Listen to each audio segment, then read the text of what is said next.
Olá, pessoal. Obrigado pela presença de vocês. Bem-vindos. Obrigado, Diego.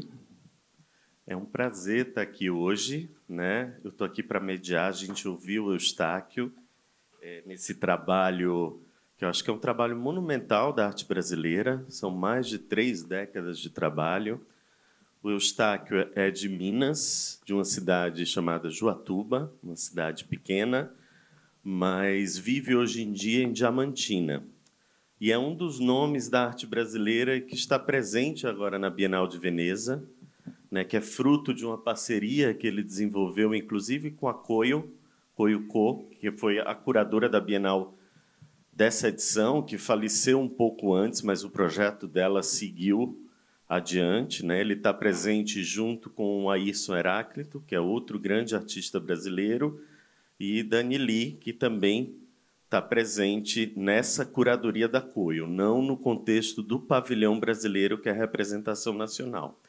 Outra informação interessante é que quem quer ver um pouco do trabalho dele também tem 2 trabalhos, 2 fotografias, né, composições, na exposição Delírio Tropical, que está em cartaz no Sesc Pinheiros. Então, vale a pena também para ver o Eustáquio e outros grandes artistas.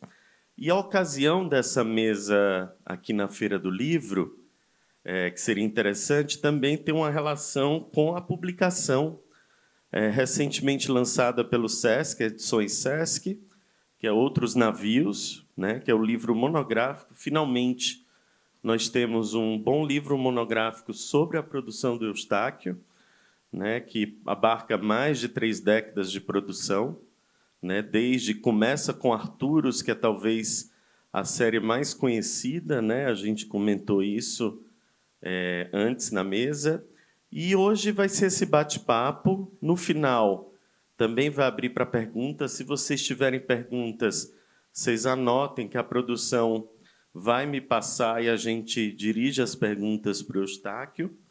E eu queria começar, eu acho que um bom ponto de partida, a gente preparou uma pequena apresentação de algumas imagens, então vocês que estão mais atrás, se quiserem se aproximar, vir mais para frente, para poder ver um pouco desses slides, seria interessante. Para começar, Eustáquio, aquilo que a gente comentou, eu acho interessante, em toda conversa com o artista, que ele traga um pouco do momento de virada, do momento em que ele se entendeu enquanto artista visual, fotógrafo, e aí esse seria o fio condutor para a gente seguir com o resto da conversa. Você pode contar para a gente, Eustáquio?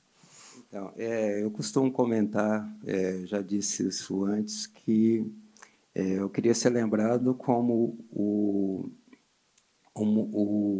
fotógrafo que queria ser músico, não como o químico que se tornou fotógrafo, porque foi por conta da minha formação em química, meu primeiro trabalho, né, que eu fui trabalhar, eu morava em Belo Horizonte na época, fui para o interior de Goiás, isso em 81, para trabalhar numa indústria de mineração. E, bom, aquela vida cultural de Belo Horizonte, né, de frequentar cinema, teatro, enfim, e a música que eu estudava na época, eu já não tinha mais isso ali naquele lugar. Eu compro uma câmera fotográfica, né? E essa câmera passa a ser uma espécie de caderno de anotações para mim. Eu fotografava diariamente com ela e meu interesse foi só aumentando pela fotografia. E quando eu começo a procurar literatura sobre entender melhor a fotografia conceitualmente, e, em seguida, quando eu volto para Belo Horizonte, assim, então, a história é bastante grande, eu estou abreviando aqui. Quando eu volto para Belo Horizonte, eu já volto já com uma pesquisa, né, dentro daquilo que me interessava na fotografia, que era essa desconstrução dessa fotografia mais pura, né, dessa visão europeia da fotografia. o que seria interessante nesse contexto, até você colocar para o público, não sei se todos vocês sabem, mas o Eustáquio é químico, né? Ele trabalhou na indústria, né, no contexto das indústrias de Minas Gerais, e ele não tem essa formação inicial, o estudo formal do artista propriamente da universidade. E é curioso, porque quando você percebe e entende que ele é químico, que ele trabalhou, faz muito sentido você olhar para o trabalho dele a partir desse lugar também. Queria que você comentasse esse lugar profissional que te levou para esse gênero da fotografia ou das artes. Bom, na época que eu comecei na fotografia, que foi lá no começo dos anos 80, a gente não tinha essa oferta, né, de um curso de formação na fotografia. Tinha aqueles cursos básicos, que a pessoa aprendia a revelar, enfim, e não tinha isso. E muito menos onde eu morava, que era assim, interior do interior de Goiás. E, na época, saiu um curso, chamava Curso Completo de Fotografia, que era da editora Rio Gráfica, que eu nem sei se existe mais. Eram fascículos que saíam, acho que quinzenalmente. Aí, cada fascículo daquele, eu comprava e fazia vários exercícios. Era sobre filme, eu comprava vários filmes e fazia exercícios com aquele filme. Era uma lente, comprava uma lente e vários exercícios sobre. E, enfim, eu sou um autodidata na fotografia, como eu sou um autodidata em muitas outras coisas, na música, até para aprender a dirigir, eu aprendi sozinho também. Enfim. Isso, nesse lugar que você disse da produção autodidata, do interesse, te fez também começar a olhar para a produção artística de maneira geral, né? E você fala na sua biografia a importância do encontro com a obra do Arthur Bispo do Rosário, não é isso? Sim. E até antes desse encontro a gente não falou sobre isso, mas, por exemplo, quando eu estudava luz de fotografia, eu ia para os clássicos das pinturas para entender a luz deles, para trazer para a minha fotografia. E o estalo, assim, né, desse momento, essa virada, quando eu entendo como um fotógrafo autor, foi quando eu encontro a obra do Arthur Bispo do Rosário. Isso foi no Museu de Arte da Pampulha, em Belo Horizonte. Eu não sabia nada sobre o bispo e eu saí bastante impactado dessa exposição. E entendi que, a partir dali, assim, aquelas pesquisas que eu fazia na fotografia, né, dessa desconstrução, dessa fotografia pura, eu estava autorizado a fazer isso, porque eu falei, cara, se esse homem fez isso aí, eu posso fazer o que eu quiser com a minha fotografia. Com relação a isso, né, eu acho que é interessante a gente colocar que o seu trabalho, de fato, não é de uma tradição da fotografia que é mais hegemônica no Brasil, que vem de uma tradição do fotojornalismo, né? Você chegou a fazer fotografia comercial, né, um certo tempo, mas não é esse lugar, não é a necessidade de registrar exatamente um determinado instante. Só que essa coisa, que é onde eu quero chegar a te perguntar, te fez também pensar que você queria fazer imagens e registrar uma espécie de arquivo daquilo que nunca foi de fato registrado, né? Sim, eu trabalho muito a partir de arquivos. E esse pensamento também, que eu cheguei a comentar com você antes, que eu fotografava achando que estava fazendo cinema. E eu só descobri que assim, minha fotografia não tinha nada a ver com cinema quando eu fiz meu primeiro vídeo. Quando a imagem mexeu, para mim, foi, cara, isso é outra coisa, né? E trazer, né, o que eu vivencio durante a construção de um trabalho me fez ir para arquivos para poder tentar minimamente traduzir o que eu sinto, o que eu vivencio durante o meu processo para as outras pessoas. Eu não sei se eu consigo, mas é uma tentativa de tentar levar para o outro aquilo que eu vivencio no meu processo de criação. Essa questão dos arquivos, das camadas, né, que os arquivos me trazem. Tem arquivos que eu preciso inventá-los. Eu vou para os arquivos públicos, não públicos, e alguns eu invento para poder trazer essa tradução que eu tento fazer no que eu entendo por imagem, pelos assuntos que eu discuto. E você falou dessa ideia de tradução, né? De traduzir para o outro, tornar isso público. E aí você também comentou essa ideia de que seu trabalho é feito por camadas. E aí tem uma palavra que foi a primeira que me surgiu, e no texto interessantíssimo que está na publicação do Edmilson, ele também usa, que sua obra fotográfica, ou sua obra plástica, digamos assim, ela é um grande palimpsesto, né? De sobreposição de camadas que vão se aderindo àquela imagem sedutora. Não seria isso? A gente conversou sobre isso. Nesse palimpsesto, assim, eu acho que fica a cargo de cada um que vai descobrindo essas camadas. De fato, assim, tem muitas camadas, né? Quando eu construo, principalmente nos meus primeiros trabalhos, quando eu construo, eu trabalho com a fotografia analógica, preciso dizer isso, e em algumas imagens dos Arturos, por exemplo, assim, tem 15 negativos. E esses 15 negativos, necessariamente, você consegue decifrá-los, né? Assim, eles fazem parte da construção dessa imagem. Eu coloquei aqui agora, vamos começar a passar algumas coisas que eu acho que o tempo também é curto e seria legal para as pessoas verem, começando com os Arturos, que você mencionou, está aqui na projeção. Não sei se você consegue ver, à sua esquerda tem uma ou outra imagem. Seria interessante você comentar para a plateia essa série dos Arturos, que vem desse encontro com o Quilombo, um quilombo histórico em Minas Gerais, que te levou a desenvolver a série, né? Mas acho que antes seria interessante eu comentar assim, que tem a minha primeira série, que é o Caos Urbano. Caos Urbano, sim. Que me levou a essa prática, né, da construção da imagem.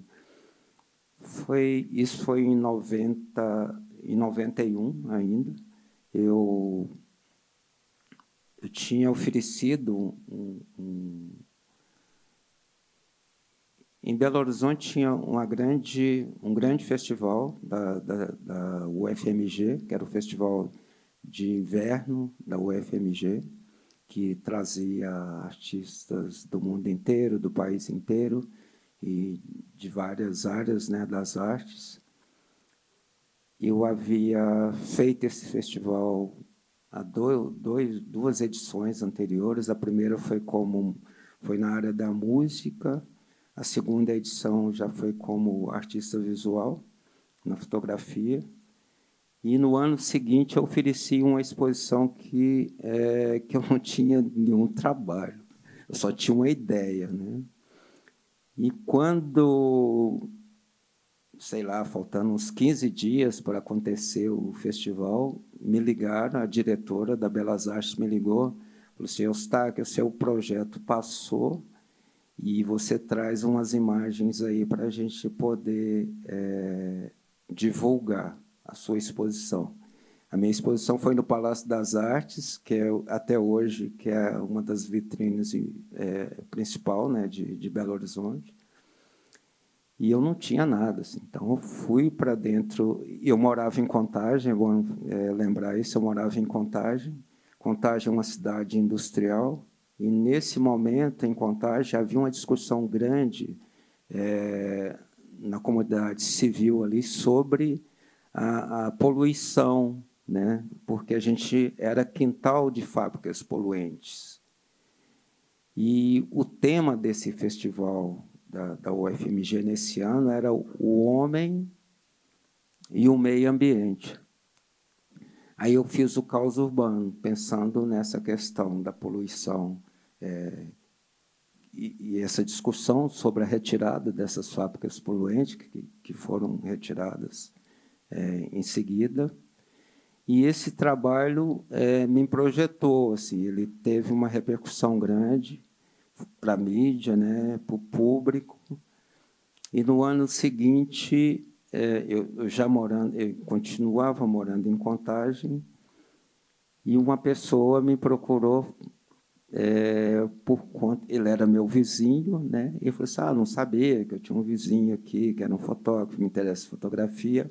Eu sou muito amigo dos Arturos. Você não gostaria de conhecer? Aí, assim, os Arturos tinham uma lenda, assim, que era uma comunidade fechada, mas era fechada no sentido que é um quilombo, né? Não é que era fechada que as pessoas não podiam ter acesso. Aí eu visito os Arturos, eu tenho, na minha prática, conviver o máximo que eu posso com as pessoas, para, a partir daí, começar a desenvolver um trabalho. Eu começo a frequentar os Arturos em 92, e, a partir daí, com essa convivência, né, às vezes eu ia com minha câmera, às vezes não, a partir de muitas conversas ali na cozinha, tomando café, comendo pão de queijo, essa coisa, é que eu começo a desenvolver a série com os Arturos, que foi de final de 92 até 95, e resultou em 12 imagens, esse período de 5 anos, assim, intercalados, né? Até o fato de serem 12 imagens que compõem a série, é interessante também a gente perceber que ele produziu muito mais do que isso, né? Ele foi selecionando e decalcando até chegar no número que seria mais preciso para definir a série. E o que é interessante é que tem imagens, né? Eu estou com imagem da série dos Arturos. Se vocês observarem, nunca é uma imagem, digamos, só com uma frontalidade muito nítida ou limpa demais. Ela guarda uma série de outras informações. E seria interessante, Eustáquio, você explicar também desse processo, porque como o trabalho dele é analógico, ele cuida de absolutamente tudo. Você fotografa, compõe essa fotografia, revela, trabalha em laboratório para, enfim, dar origem ao trabalho que é impresso, que a gente vê. Então, seria interessante você contar como é essa lida depois que você está agora em laboratório ou em ateliê, digamos assim. Então, a imagem ela começa, acho que antes de ser feita, né? Porque quando um assunto me interessa, eu já começo a pensar sobre esse assunto, e a imagem precisa ser uma imagem que vai, porque essa imagem já está pronta na minha cabeça, normalmente. Então, a partir daí, eu vou procurar os elementos que eu possa construir essa imagem que está só dentro da minha cabeça, né? Eu costumava dar workshop, e eu lembro que, num desses aí, uma senhora levou as imagens não eram boas, e ela perguntou, como é que eu vou fazer para fazer uma imagem como essas que você faz? Assim, primeiro você precisa ter uma imagem, né? Porque, assim, isso aqui não é consertar coisa que deu errado. Assim, é discutir algo que você quer, assim, né? E construir a partir de uma coisa que já, por si só, já é uma imagem que interessa. Então, é um pouco isso. Assim, essa construção da imagem ela começa antes dela ser feita. Tem uma série que a gente acabou não colocando aqui, mas foi algo que você me contou anteriormente, que é uma série que eu estou tomando aqui licença para falar, chama Futebol, que para mim é muito diferente da maneira como o futebol foi fotografado também. E eu achei interessante que você me contou que na passagem, quando você ia para o trabalho, você via esses moleques jogando futebol e você construiu uma relação de aproximação com eles, que é algo talvez seja esse lugar da sua pesquisa propriamente aí. Essa série do futebol, antes até eu queria te... Do Arturus, né? Não, do futebol também. Ah, Mas eu queria que você falou da exposição que as pessoas podem ver. Tem essa que eu esqueci, que o Éder está do curadoria. Éder, sim. Sim, Que, aliás, é o organizador do livro do Eustáquio. exatamente. O grande Éder Chiodeto. Acho que ele não está aqui hoje, mas ele organizou o Está livro. com uma exposição sobre futebol, que eu esqueci o nome, desculpa, da exposição.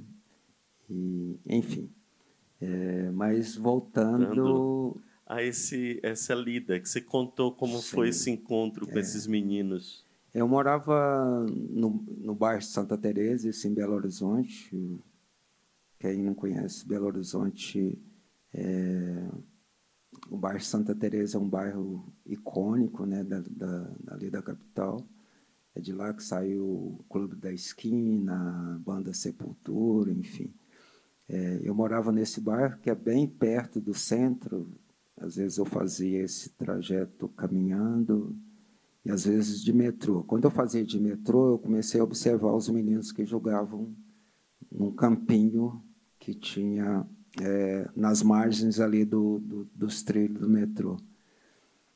E me interessou muito o cenário assim, que tinha, né? Era um campo de terra e tinha um contraluz, que tinha uma poeira, e ainda tinha uma fábrica de parafusos no fundo que queimava um resíduo ali no final do dia. Então, assim, era um cenário assim, que era, ao mesmo tempo que era bonito, era meio caótico também, me chamou bastante atenção. Aí eu passo a frequentar ali o campo. Eu sempre usava 2 câmeras, uma câmera que eu carregava com filme negativo cor, que é aquele que eu ia ali na época, né, no Minilab ali, que revelava com 1 hora e tal. Se alguém me pedia para fazer uma foto, eu fazia em cor, porque eu ia ali, revelava rapidinho e dava essa foto para a pessoa. Foi o que eu fiz lá. Esses meninos um dia pediu para eu fazer uma foto deles. Eu fiz logo um filme inteiro. No dia seguinte, isso depois de frequentar ali, acho que mais de 1 mês, sem fotografar. E aí, quando eles me pedem para fazer essa fotografia, eles estavam me autorizando a fotografá-los, né? Eu vou, no dia seguinte, distribuir a foto para eles. E aí eu começo a fazer o trabalho meu trabalho do futebol. E a gente não tem imagens dela aqui, mas é uma cena que tem atrás do campo, tem 2 prédios, né? 2 prédios idênticos, e que eu vim saber depois que as pessoas chamam esses prédios de Torres Gêmeas. E essas Torres Gêmeas, elas eram elas foram uma ocupação, era um empreendimento de uma empresa que faliu, né, de uma empresa de construção que faliu, foi ocupado pela família desses meninos que jogavam ali. Então, assim, era uma favela vertical. E hoje esse espaço ali, ele foi totalmente gentrificado, porque tem um shopping em frente. As Torres Gêmeas foram tomadas, né? Essas pessoas foram despejadas desses lugares. O campinho onde eles jogavam hoje é uma quadra coberta, que precisa pagar para ir ali. Enfim, é um outro cenário. Interessante, você falou desse lugar agora de um apagamento que esse espaço sofreu. E uma coisa que a gente conversou, que eu vejo beleza no seu trabalho, apesar dele denunciar uma violência contra a população negra no Brasil durante séculos, mas que é o fato de que você vai no caminho oposto ao do próprio apagamento, né? você dá a ver, você dá luz e presença para imagens que eram inexistentes. E a gente falou muito disso, e eu te perguntei se era de fato uma espécie, teu trabalho se era uma espécie de uma fabulação crítica, ou se você via como um artista que está construindo de fato um arquivo para que sejam que um povo, uma população negra possa se identificar com aquela imagem, se encontrar, se reconhecer naquela imagem. Acho que pode ser essas duas coisas, assim, porque uma coisa que a gente conversou também, que essa coisa do... Me interessa muito a plasticidade do trabalho, né? Essa parte lírica assim, que chama atenção para o trabalho e no momento que assim, é quase que uma armadilha, né? Para a pessoa ter algum interesse e fazer alguma reflexão sobre o que eu estou querendo discutir, né? Não é só essa imagem, o belo pelo belo, assim, né? Por trás dessa armadilha ali do que as pessoas acham que é belo, assim, tem todo um discurso e um convite à reflexão. E essa ideia que você falou do convite é aquilo que a gente mencionou também, que a fotografia dele é bastante sedutora. Então, é como se ele te seduzisse a ver aquela imagem, e não só pela própria sedução pela beleza, mas você é capturado pela beleza, e a partir daquela beleza você consegue desenvolver, entender as camadas que são dadas. Por exemplo, uma série que mostra uma marca de violência, era a próxima que a gente tinha separado, que são As Máscaras de Punição, que é uma série fotográfica muito interessante, impactante, mas ela te captura, te chama, e quando você percebe do que se trata, você se assusta, né? Vem ali uma força de uma violência que a imagem pode trazer. Você pode nos contar um pouco dessa série? Então, a série Máscara de Punição, ela foi desenvolvida a partir de um retrato da minha mãe. Que é esse que vocês estão vendo aqui, é parte. E uma máscara de punição do período da escravidão, né? Então, quando eu desenvolvo essa série, é para discutir como até nos dias atuais, né, dentro do racismo estrutural e sistêmico, como que essas máscaras se perpetuam, né? Elas estão aí disfarçadas de uma outra forma, são outras máscaras, mas que ainda estão aí. Deixa eu passar aqui mais para vocês verem. E são camadas, né, que são construídas. É um jogo, né, assim, eu não gosto de falar muito de técnica fotográfica, mas assim, tem jogo aí do negativo, positivo, né? Por exemplo, se eu pego dois fotogramas da primeira imagem que foi construída, eu consigo fazer um terceiro. Esse trabalho estava exposto aqui os originais, né, os negativos estavam expostos aqui no Museu de Ipiranga, acho que até 2 semanas atrás, parece, uma coisa assim.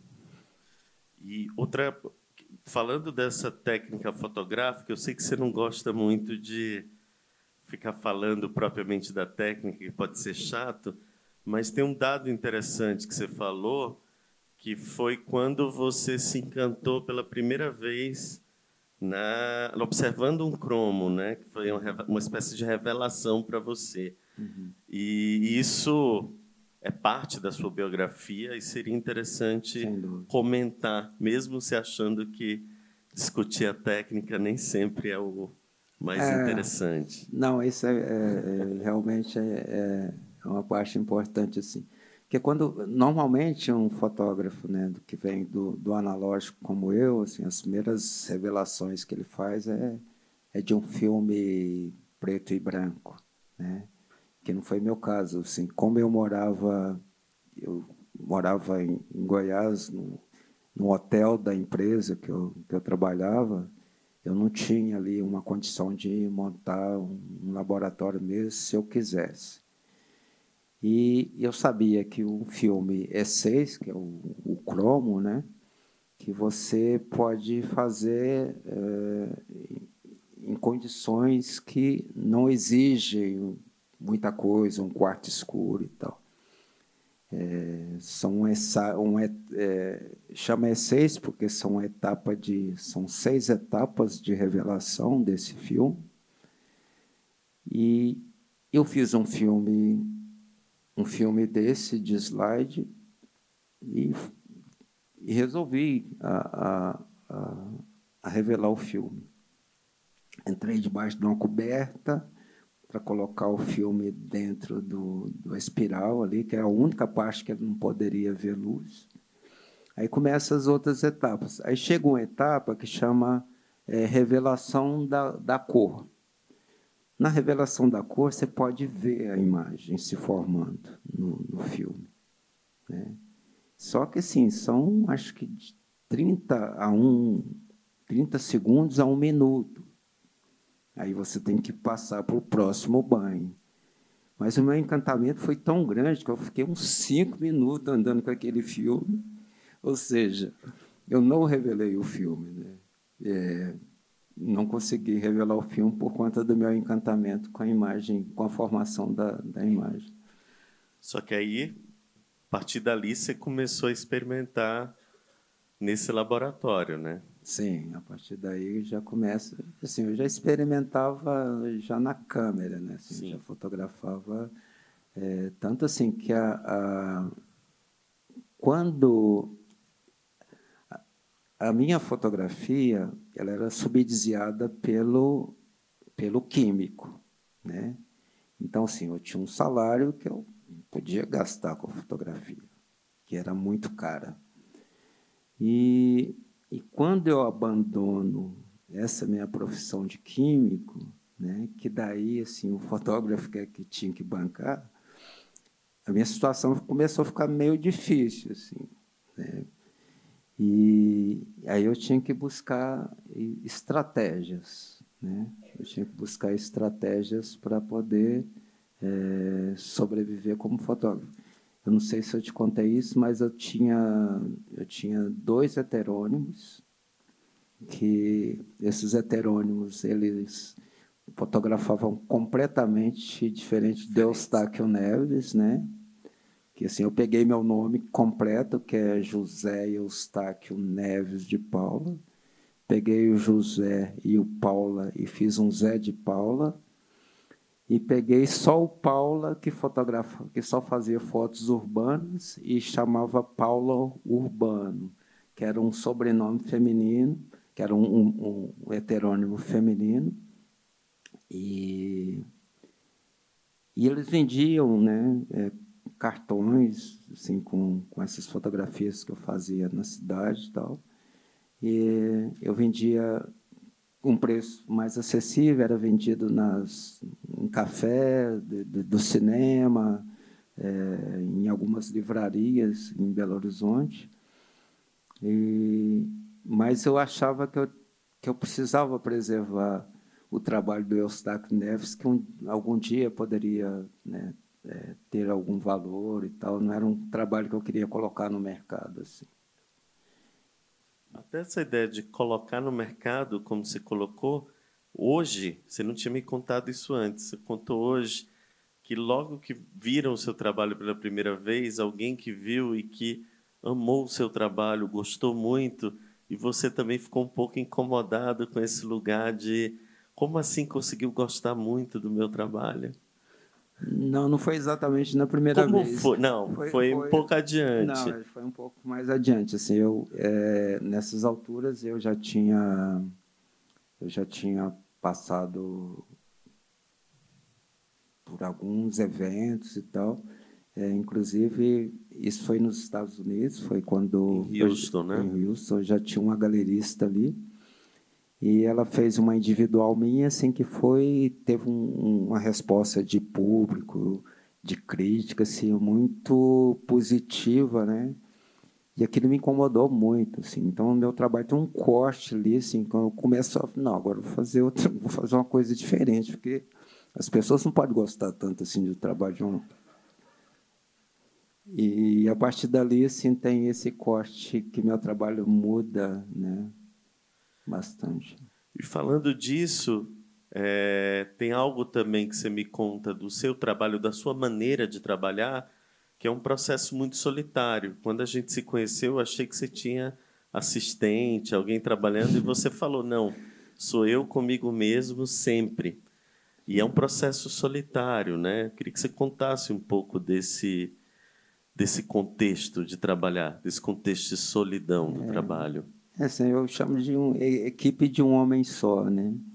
Assim, eu faço de tudo um pouco, assim, mas não me incomoda essa solidão, assim, nem é solidão, acho que é mais uma solitude, de, de, de ficar sozinho com o que eu faço ali, assim, até porque eu preciso, assim, a minha família me acha muito chato quando eu estou em processo, que realmente eu fico muito chato mesmo, assim, porque se me chamar para almoçar me incomoda, entendeu? E eu tenho uma desorganização muito grande assim na minha forma de trabalhar, que assim, que é a minha organização, né? Assim, se o meu trabalho fica ali pelo chão, se tem um monte de papel por ali, é a minha organização. Eu sei lidar com isso, assim. Então, não é um problema para mim estar sozinho com o meu trabalho. É porque eu acho que as pessoas ficam com essa impressão, né, hoje em dia, de ser um dos grandes artistas brasileiros e que se trabalha com equipes grandes, e não é o caso, né? É um trabalho que é muito você com Sim. ele. Essa série mesmo do Caos Urbanos, que já voltando lá no começo dos 90, né? Eu estava dentro de laboratório e daí eu falei assim, nossa, falta uma imagem aqui para completar essa imagem que eu preciso sair para fazer. Eu saía e ia fazer essa imagem, não sei onde, um lugar que eu vi, né, que teria uma imagem que caberia ali, que era como que eu trabalho assim como que um pintor trabalha, né? Assim, o mais complexo, por exemplo, de construir isso que eu faço, assim, é que precisa ter o trabalho precisa ter perspectivas, né? Eu não posso, mesmo trabalhando ali com uma série de negativos, esses negativos não podem estar todos no mesmo foco.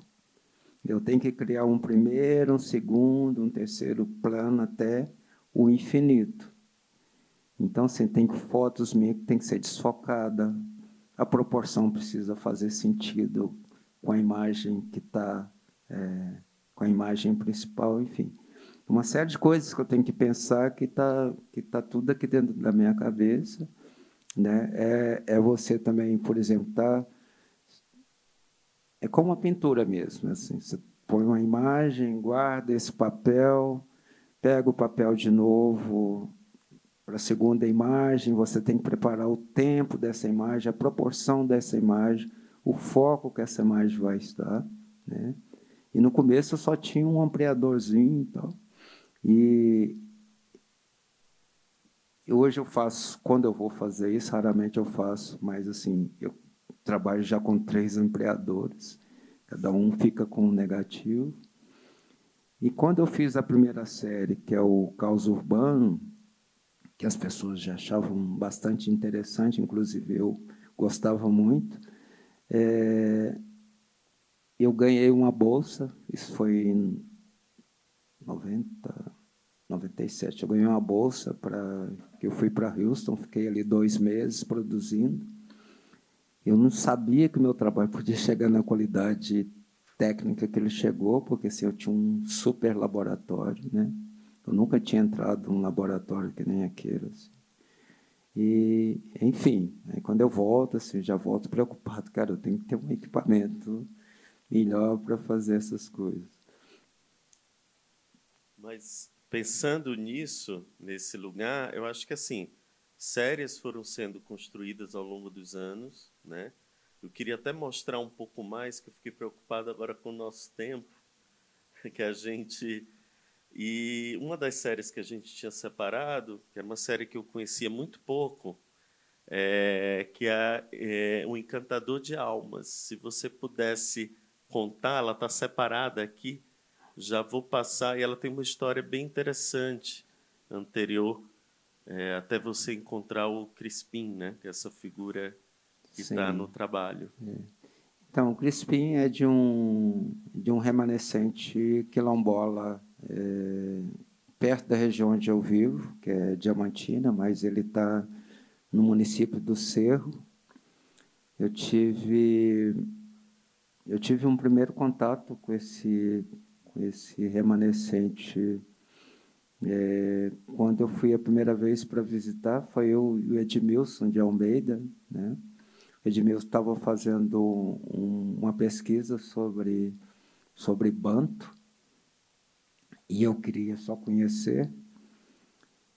E então, assim, eu criei uma relação de amizade grande assim com o Crispim. E hoje, né, assim, eu tive um aprendizado, eu tenho sempre um aprendizado muito grande com essas pessoas. O Crispim, eu lembro que uma das visitas que eu fiz, estava ele e um compadre. Hoje eu até penso muito assim, quando eu vou arrancar qualquer mato, né, que eu gosto, eu sou um construtor de horta, assim, eu sou um hortalista, não sei se é esse nome que está. Eu faço horta desde criança. A minha primeira permuta para estudar foi fazendo uma horta. Eu morava num sítio e um médico de Belo Horizonte comprou uma fazenda perto de onde a gente morava. Eu morava na zona rural.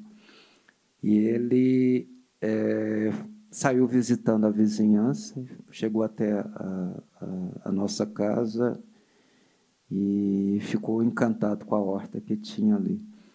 Eu tinha de 10 para 11 anos de idade na época. Ele perguntou para minha mãe, comentou sobre a horta, né, falando que a horta dela era... Não, mas quem faz a horta é ele. Aí ele veio conversar comigo, a gente ficou trocando ideias ali.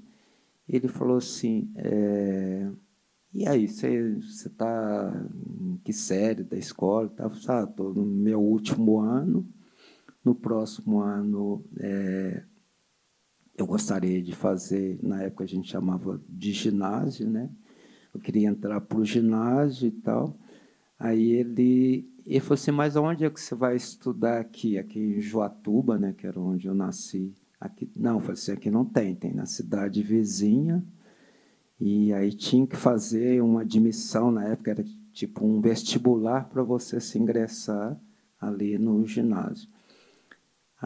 Ele continuou conversando comigo e ele falou assim, olha,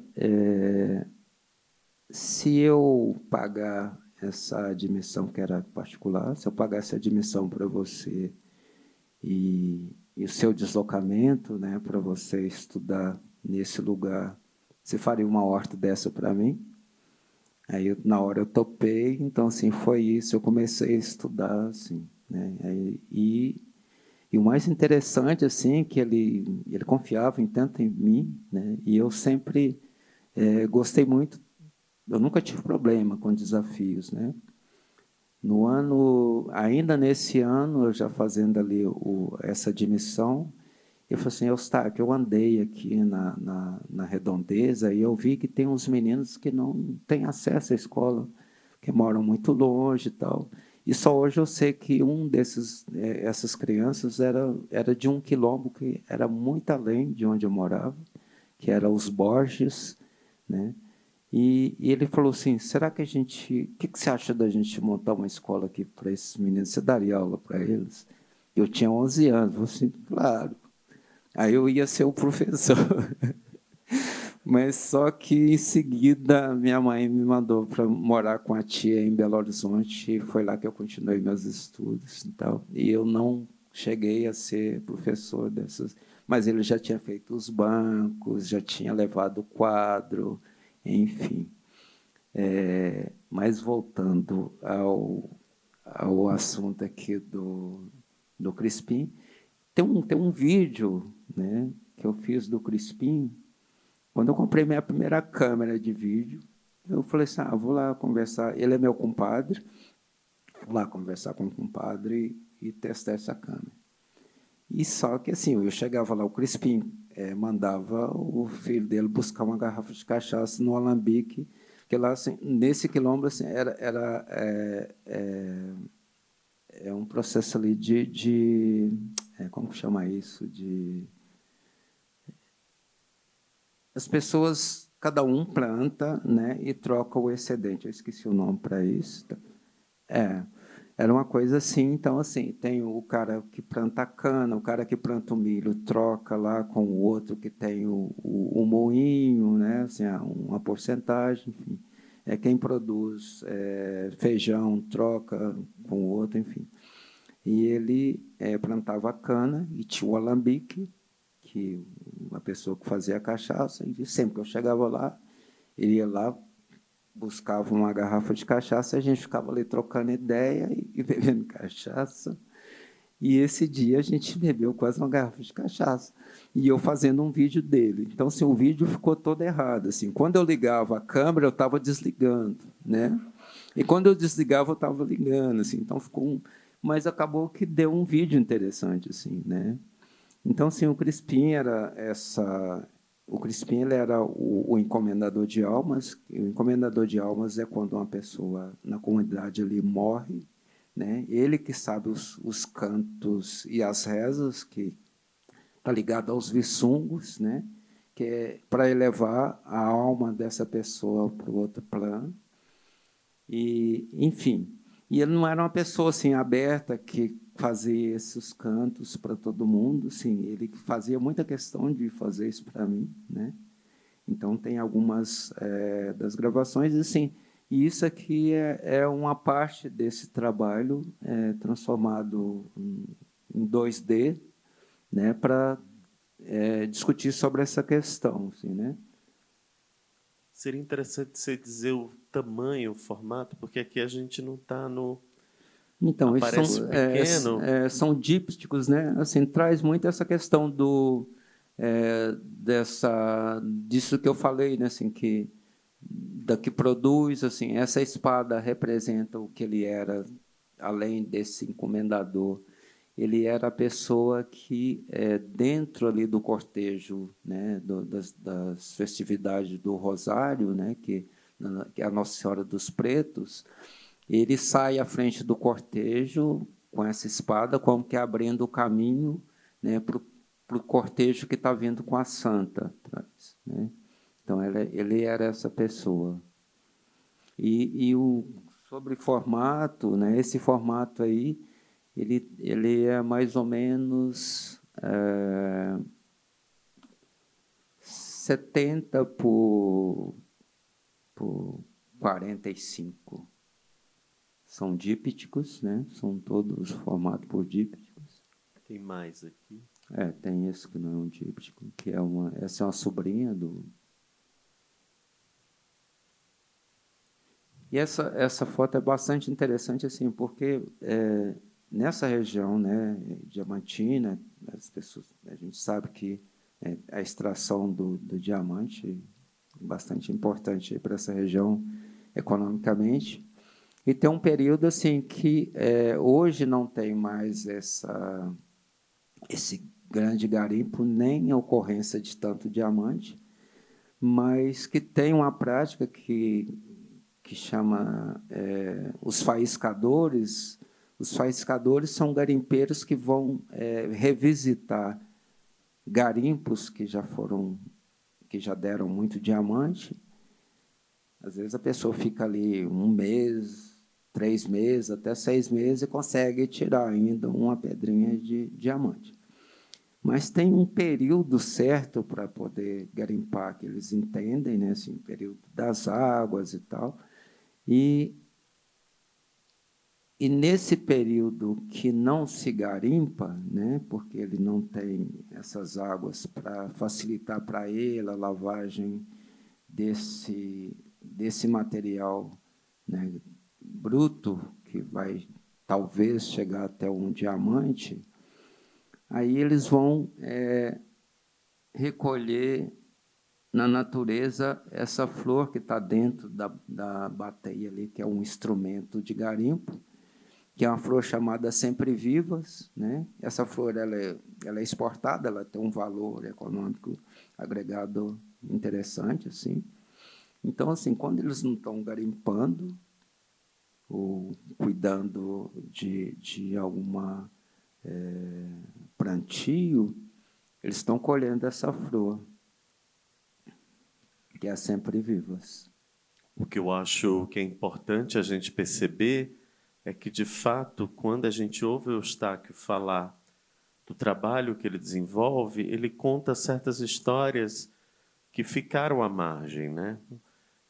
Histórias de uma comunidade que a gente não acessava ou não tinha o conhecimento, que é um processo de apagamento histórico de muitos anos, né? De tradições que ficaram à margem. Então, interessante ouvir o Eustáquio. Eu tive esse privilégio de ver o trabalho e ter informações que eu não imaginava só por ter visto o trabalho ou ter lido aquela sinopse clássica de exposição que a gente lê ali de rabo de olho e não com tanta atenção. Então é interessante a gente ver que a obra dele permite com que a gente conheça uma história que não foi contada como deveria. E aí chega numa série que eu gosto muito, particularmente, que é Cartas ao Mar, das que a gente escolheu, que é um salto de quase 10 anos de trabalho, mas uma série, inclusive, que uma das imagens, não sei, algumas, né, não sei se é completa, tá, se eu não me engano, ela que está na Bienal, ou não, na Bienal de Veneza. A série, Bom, né? a série está quase completa lá. Completa lá. Não, não está completa, quase. Quase completa na Bienal de Veneza, sim. Enfim, e ganhou uma repercussão internacional considerável. Você poderia comentar desse trabalho e da importância dele? Então, série Cartas ao Mar foi quando estava sendo feito o dossiê de tombamento do Cais do Valongo, aquela região portuária ali no Rio de Janeiro, né, que é entendida como Cais do Valongo. E essa comissão me convidou para fazer um trabalho lá sobre aquela região, né? Era um trabalho para, sei lá, de valorização, né? Acho uma coisa assim. E eu passei uma semana ali, eu não fotografei, eu fiquei conversando com as pessoas ali no entorno, né? Eu comecei a entender assim, que o trabalho que eu ia fazer ali não era um trabalho sobre aquele lugar, era um trabalho sobre a morte, né? Assim, porque, para quem sabe, ali naquele porto entrou mais de 60% das pessoas escravizadas no Brasil. E grande parte, uma boa parte dessas pessoas chegavam sem vidas ou muito doentes e eram enterradas em uma vala comum nesse lugar ali, né? Eu entendi que era um trabalho sobre a morte e que os remanescentes ainda dali daquela região, né, como, por exemplo, eu visitei algumas pessoas ali que um cara que era luthier de sanfona, né, que vindo do Nordeste, assim, era um último, era um remanescente dessa profissão que você ia encontrar ali naquele lugar. E tinha um lugar, tinha um outro que era um sebo, enfim. Esse lugar hoje está praticamente totalmente gentrificado, né? E eu, voltando à questão do arquivo, essa moldura que tem nos trabalhos, eu moro em Diamantina, e nas igrejas históricas tem as lápides das... Como que eles chamam isso? irmandades nas igrejas, que as pessoas das irmandades eram sepultadas nessas lápides dentro das igrejas. E, por curiosidade, eu fiz essas fotografias dessas lápides que ficaram arquivadas. Aí, quando eu volto para resolver esse trabalho do Cartas ao Mar, né, eu lanço mão desses arquivos, porque eu entendia, né, esse trabalho como um trabalho sobre a morte, e documentos, e como um documento, assim, pensando na prática também que se tinha, né, de lançar garrafas ao mar com mensagens, né, num passado aí, para que essas mensagens fossem acessadas num lugar remoto, ou num tempo remoto que fosse. Então, é um pensamento meio por aí, né, sobre documentos lançados ao mar, mas esses documentos meus lançados ao mar assim, convidando, né, as pessoas para essa reflexão sobre, né, o que foi esse passado de escravidão, assim, o que aconteceu. Enfim. Eu acho que a gente está se aproximando também de um final, mas eu queria ainda mostrar mais uma série, a gente conversar, e aí a gente abre para as perguntas. A Ângela, que trabalha aqui na feira com a gente, já me passou uma pergunta, e que é esse trabalho chamado Retrato Falado, que eu acho que é talvez das séries recentes mais comentadas, digamos assim, e que você mostrou em várias ocasiões e está bem documentada no livro, né, das edições Sesc. Se pudesse falar um pouco da construção dessas imagens do retrato falado, que parte, inclusive, da ideia de retrato falado que a polícia forense se utiliza para identificação, enfim. Exatamente. Então, no retrato falado, eu estava fazendo um outro livro, que é meu livro de artista. Sim. Né? E daí, assim, como esse livro de artista ele era um livro completamente autobiográfico, aliás, meu trabalho é praticamente todo autobiográfico, falando de outros para falar de mim, às vezes. Eu comecei a ir para os arquivos de família, né? Aí tinha lá fotos da minha avó, tem foto da minha mãe, enfim, fotos minha criança, poucas, mas tenho. E o meu avô, que é uma pessoa que eu sempre ouvi falar muito sobre ele, ainda eu não tinha dado conta que não tinha sequer uma imagem do avô, né? Eu não entendo assim se é por conta, eu penso, né? Por conta daquele lugar de entender o não pertencimento, né? Mesmo tendo o direito, né? Ou mesmo tendo a condição de ser fotografado, assim, porque assim, o meu avô era uma pessoa que tinha uma condição razoável, então, assim, por não poder ter pagar por tanto que assim a minha mãe ali tem foto no estúdio, minha avó tem fotos, enfim. Eu não sei se por conta desse entendimento, mas eu acho que tem muito a ver com o apagamento.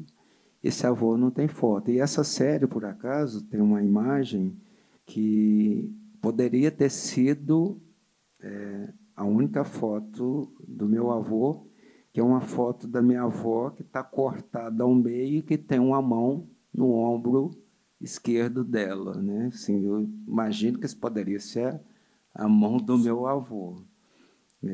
Pode ser por uma crença, né, da pessoa que morreu e corta a foto no meio porque essa pessoa não está mais em vida, enfim.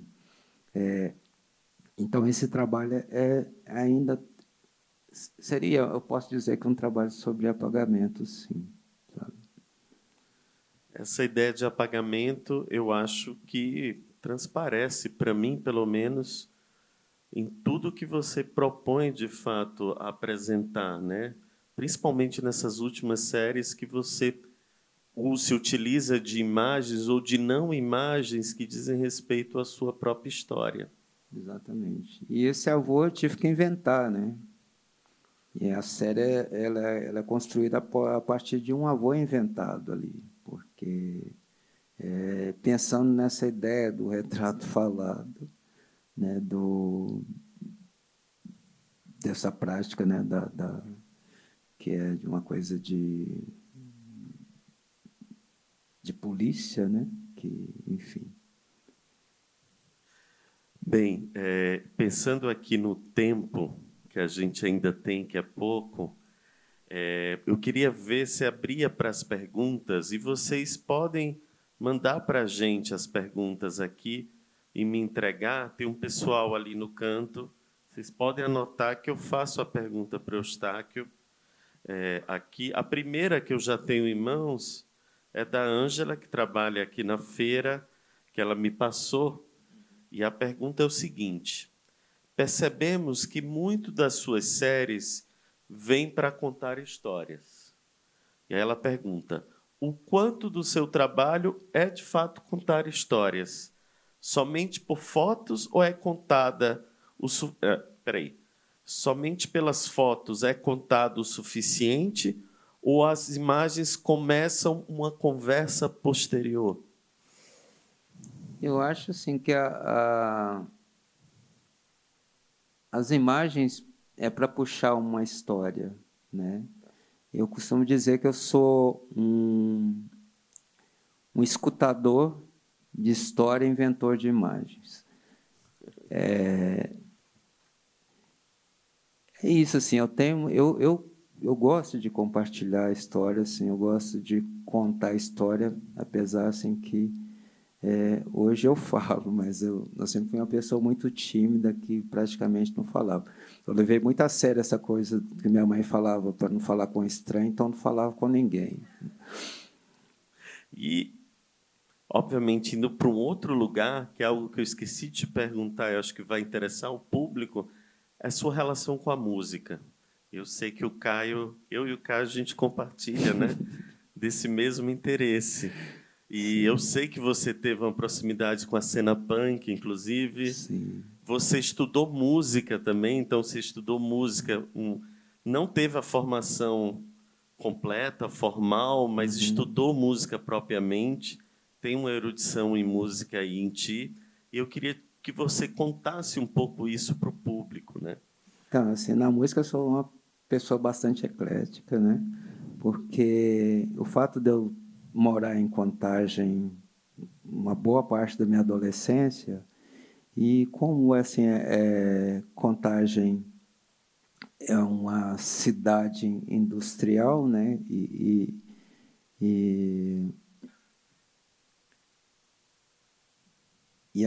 o movimento punk nasce nesses ambientes, né? Do trabalho, do proletariado, assim, da indústria, assim.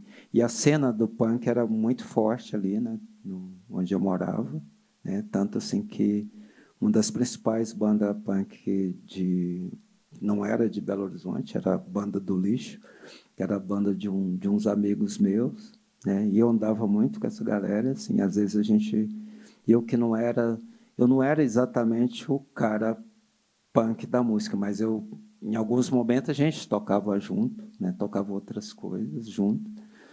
E eu frequentava uma outra galera que era um pessoal que escrevia música, era da música clássica, assim. Eu conheci esse pessoal porque um amigo em comum assim me conheceu tocando, né? Eu aprendi a tocar violão de ouvido, e tal. E ele falou assim, cara, assim, o Jorge, ele está escrevendo uma peça e ele está precisando de um cara para fazer o primeiro violão. Aí eu fui lá conhecer esse pessoal, aí ele, assim, eu nunca tinha lido uma partitura, o cara falou assim, olha, é isso aqui que você vai fazer. Eu falei assim, eu nunca li uma partitura, eu falei, não, é fácil. E aí a gente começou, eu vi que também realmente não era tão complicado.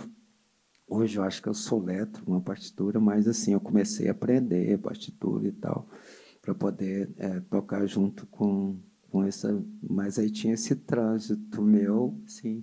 em várias vertentes, né? Assim, eu lembro os shows punks, não punks, enfim, que tinha, a gente ia em todos.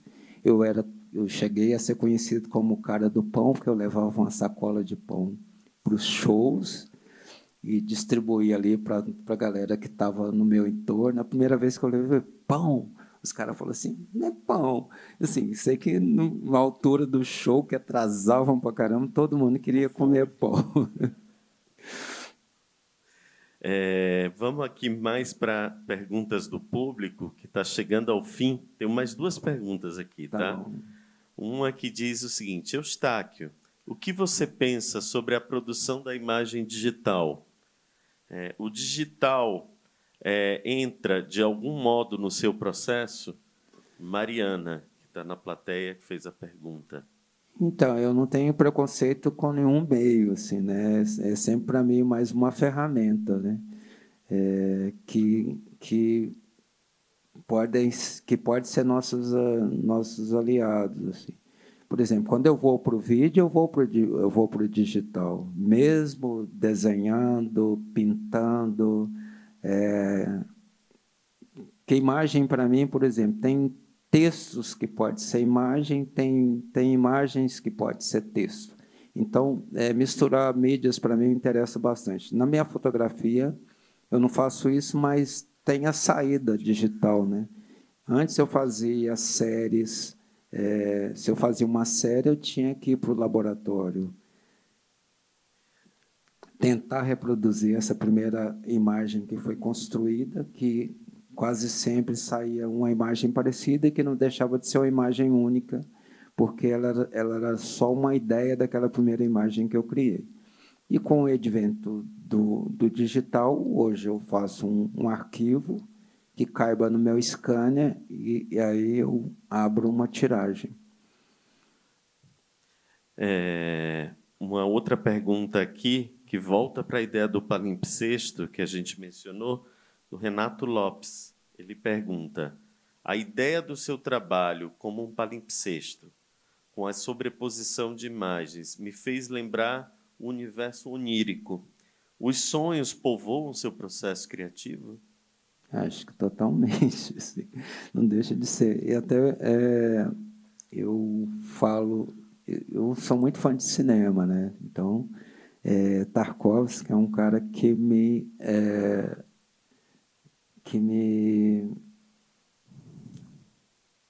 orienta muito, assim. Eu comecei a ficar, acho que preguiçoso, assim, com Tarkovsky. Eu fiquei muito mais lento, né? Assim, eu não tenho pressa nenhuma de fazer imagem.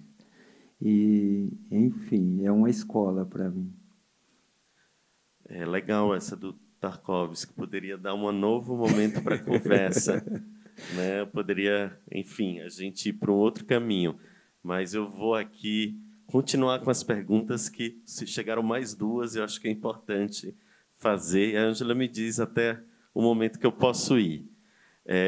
Emanuele Lima, que é jornalista e escritora, aí na plateia, me deu essa pergunta aqui. As imagens construídas dão conta de um arquivo histórico e um olhar para o passado.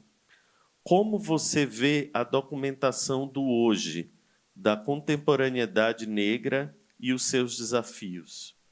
Também levando em conta a noção de tempo, espiralar, e alguma outra coisa que eu não estou entendendo aqui. Mas, falando dessa... Ela quer saber dessa documentação hoje da contemporaneidade negra e seus desafios. Então, sobre o tempo espiralar, Leda Martins falou muito bem sobre isso, né? Eu acho que comunga, sim, com esse pensamento. E, assim, pensar, né, a fotografia como um documento poderia ser uma mentira, né? Assim, até porque a gente eu construo imagens, né? Hoje você tem a inteligência artificial que pode criar uma outra realidade para uma coisa que seja verdadeira ou não, né? Mas sobre a documentação, né, da identidade negra, hoje hoje já, né, caminhando aí por um tempo, eu vejo que tem mais autores, né, preocupados com isso, como eu e como os outros, e instituições, né, assim, eu acho que a gente está conseguindo ser melhor representado, até porque a gente está falando de dentro, está falando de nós mesmos, assim, não é uma história contada de fora para dentro, então acho que é por aí. Chegando aqui na última pergunta, que eu achei bem interessante, coincide com uma das perguntas que a gente tinha pensado. Pergunta aqui para você: como a música tem influência e afeta seus processos de criações visuais? E aí ele coloca: você poderia citar 3 discos fundamentais para você? Trilhas suas? Pedro, que fez a pergunta. Com o nome eu sou horrível, mas assim, tem um disco do Gil que não, acho que não é o Refavela, assim, que ele é bastante importante para mim, sabe? E eu acabei, assim, agora, a gente até falou disso, que é o Bad Brain, que os caras, assim, acabaram, assim, de voltar, né, assim, para a cena, que é uma banda punk lá do auge da minha adolescência, né? E é claro, assim, que não só porque eu sou mineiro, né, mas o Clube da Esquina também, assim, é importantíssimo para mim. Gente, então aí, 3 matrizes diferentes. Total. Gilberto Gil, né? Próximo ali do Refavela. Por isso que eu disse que eu sou bastante eclético. Bad Brains, né? Uhum. E o Milton com o Clube da Esquina. Está respondida. Eu queria agradecer, né? Eu acho que eu tenho que encerrar aqui, já estou no limite do tempo. O Eustáquio vai autografar o livro aqui na Livraria da Travessa, né? Para mim foi um enorme prazer poder conhecê-lo, só conhecia en passant, então foi dias de imersão na obra dele. Agradecer à Feira do Livro, ao convite feito pelo querido Álvaro Razuc e o querido Paulo Werneck, às edições Sesc por esse livro primoroso que apresentei a todo mundo, a toda a equipe da Feira do Livro e, em especial, ao Eustáquio, que está aqui com a gente. Mais alguma informação para passar? Não sei. Não. Tudo certo. Obrigado, Diego, gente. Obrigado, gente. Obrigado.